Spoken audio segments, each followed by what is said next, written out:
Omniobé, leader de l'Union des populations du Cameroun, a laissé un héritage durable qui inspire les Camerounais aujourd'hui. Malgré son assassinat en 1958, son esprit reste vivant et continue de guider les générations futures. Quand on parle du aime les Camerounais, tout le monde sait ce que c'est parce que ça, ce sont des mots, des concepts dans lesquels Omniobé a su insuffler un esprit qui, finalement, aujourd'hui, est en chacun d'entre nous. Alors, cet héritage, qu'en faisons-nous? Il est où?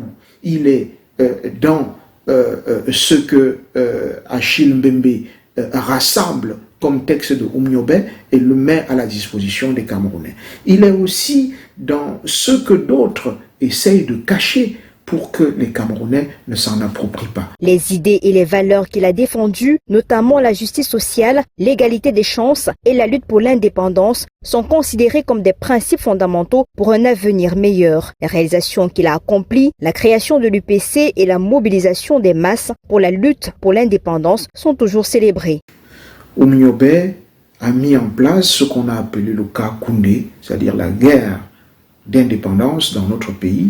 Il a su expliquer à nos populations dans les forêts, dans les campagnes, dans les villages, ce que c'est que la politique, comment le monde occidental conçoit et perçoit la politique et comment nous pouvons entrer dans le jeu politique mondial en devenant nous-mêmes un pays indépendant. Les symboles qui lui sont associés, tels que la tombe de Boumniébel, devenue un lieu de pèlerinage, rappellent son héritage et son engagement pour la liberté. Les héritiers, militants et leaders politiques continuent de s'inspirer de son exemple pour bâtir un avenir meilleur. L'héritage Omniobé est un flambeau qui continue de briller. Il est essentiel de promouvoir et de préserver cet héritage pour les générations futures afin qu'elles puissent continuer à s'inspirer de son courage et de son dévouement pour la liberté et la justice.